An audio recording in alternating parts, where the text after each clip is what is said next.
অনেকদিন আগের কথা। মনোহর গ্রামে একজন অত্যাচারী মুরল ছিল।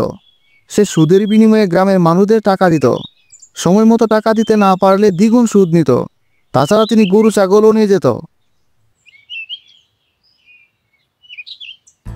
মোড়ল মশাই, ও মোড়ল মশাই, বাড়িতে আছেন তো? একটু বাইরে বেরিয়ে আসেন। এই অবেলায় ডাকাটা কি করে কি?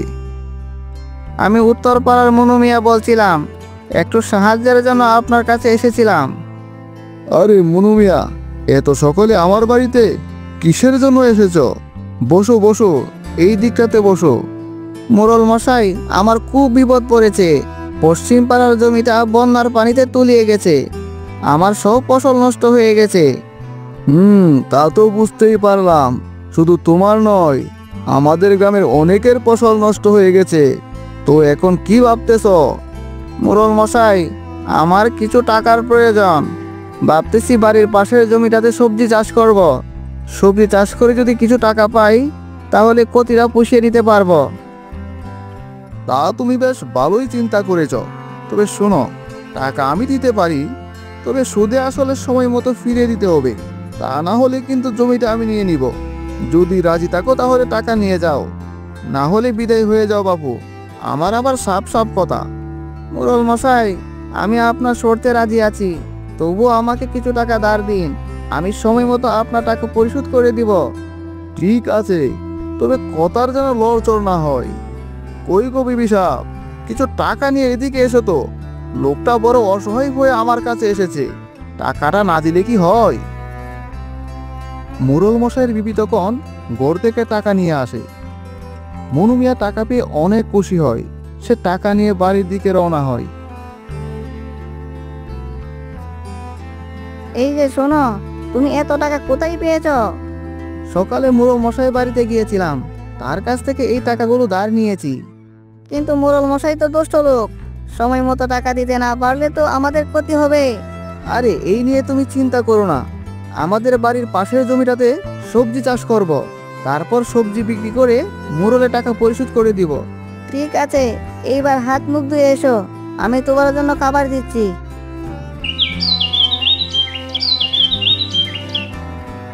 পরের দিন সকালবেলা মনু মিয়া তখন বাজারে যায়। এই যে ভাই, আমাকে ভালো দেখে কিছু সবজির বীজ দেন, যেগুলো থেকে ভালো সবজি পাওয়া যাবে। এই লন ভাই, এইগুলো হচ্ছে উন্নত জাতের সবজির বীজ। এইগুলো থেকে আপনি ভালো সবজি পাবেন। মনু মিয়া তখন সবজির বীজ নিয়ে বাড়িতে চলে আসে। সে বীজগুলো তার বাড়ির পাশের জমিতে রোপণ করে দেয়। মনু ভাই, এই জমিতে কিসের বীজ রোপণ করেছ? জমিটাও বেশ সুন্দরভাবে চাষ হয়েছে। হ্যাঁ রহিম ভাই, খুব ভালো করে চাষ করেছি। এই জমিতে সবজির বীজ রোপণ করেছি। এখানে টমেটো আর বেগুনের বীজ রোপণ করেছি। তা বেশ ভালো কাজ করেছ। বাজারে এখন সবজির বেশ দাম পাওয়া যায়।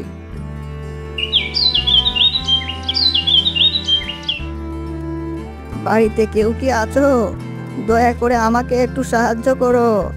আমি অনেক দূর থেকে এসেছি, আমাকে একটু সাহায্য করো। আরে, কোথা থেকে যে আসে এইসব? আমরাই তো ঠিক মতো খেতে পাচ্ছি না। যান যান, এখানে কোনো বিক্রি টিকে হবে না, দূরে কোথাও যান। ভিখারি তখন হাঁটতে হাঁটতে মনু মিয়ার বাড়ির সামনে এসে দাঁড়ায়। বাড়িতে কেউ কি আছো? দয়া করে আমাকে একটু সাহায্য করুন, আমি অনেক দূর থেকে এসেছি। এমন সময় মনু মিয়ার বউ দরজায় খুলে বাইরে বেরিয়ে আসে। আরে বুড়িমা, আপনি এই শরীর নিয়ে ভিক্ষা করার জন্য বেরিয়েছেন? তাছাড়া যে গরম পড়েছে, আপনি তো অসুস্থ হয়ে পড়বেন। পেটের ক্ষুধা কি আর এসব মানে রে মা? পেটের ক্ষুধা বড়ই কষ্টদায়ক। আসুন আসুন, আপনি বরং গড়ে আসুন, দুমুঠো ভাত খেয়ে যাবেন। যদিও আজকে ভালো কিছু রান্না করতে পারিনি। মনু মিয়ার বউ তখন বুড়িকে দুমুঠো ভাত খেতে দেয়।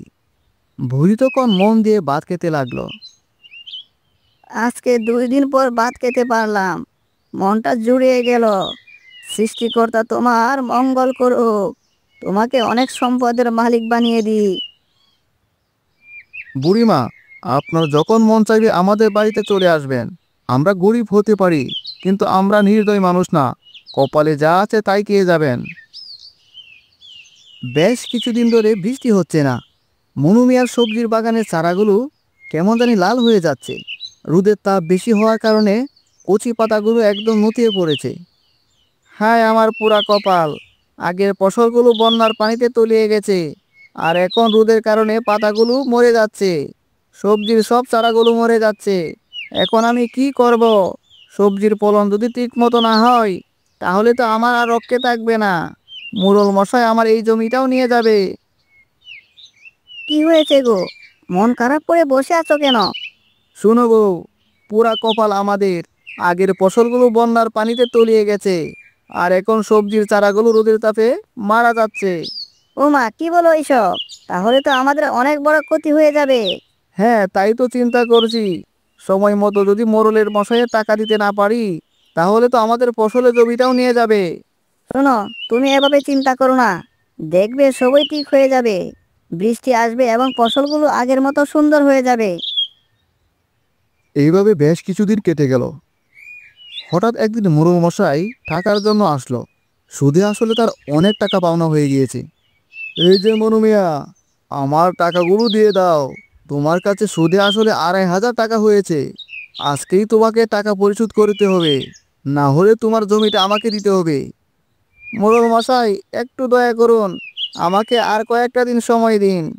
আমার সবজির চারাগুলো রোদে পুড়ে মারা গেছে, তাই কোনো ফসল ফলাতে পারিনি। দয়া করে আমাকে আর কয়েকটা সময় দিন। না না না, আমি আর সময় দিতে পারবো না বাপু। তোমাকে আজকের ভিতরে আমাকে টাকা পরিশোধ করতে হবে, না হলে জমিটা আমাকে দিয়ে দিতে হবে। কিন্তু এই মুহূর্তে মনু মিয়ার ঘরে কোনো টাকা ছিল না। সে মোড়ল মশাইয়ের টাকা পরিশোধ করতে পারলো না, যার কারণে মোড়ল মশাই তার ফসলের জমিটাও নিয়ে নেয়। এভাবেই বেশ কিছুদিন কেটে গেল। মনু মিয়া তখন অন্যের বাড়িতে কাজ করে সংসার চালাতে লাগলো। আর এইদিকে মোড়ল মশাইয়ের কঠিন এক রোগ ধরা পড়লো।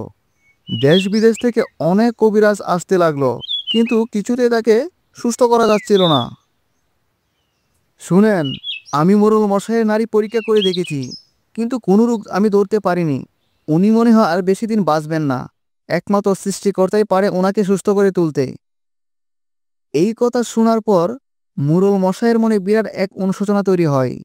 সে তখন মনে মনে ভাবতে লাগলো, সে অনেক মানুষের সম্পদ অন্যায়ভাবে ছিনিয়ে নিয়েছে, কারো জমি দখল করেছে। এইসব ভাবতে ভাবতে হঠাৎ সে বলতে লাগলো, আমার ছেলে মতি কোথায়?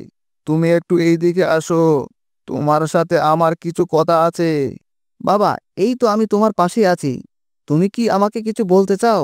আমি তোমার কথা শুনতে চাই। শোনো বাবা, আমি মনে হয় আর বাঁচব না। আমি মানুষের সাথে খুব অন্যায় এবং জুলুম করেছি। তুমি বরং এক কাজ করো, আমি যাদের কাছ থেকে জমি জমা টাকা পয়সা জোর করে নিয়ে এসেছি, তুমি তাদেরকে সবকিছু ফিরিয়ে দাও বাবা। তবে আমি মরে গেলেও শান্তি পাবো। ঠিক আছে বাবা, তুমি যেহেতু বলছো, তাহলে আমি কালকেই মানুষের সব টাকা ও জমি সম্পদ ফিরিয়ে দিব।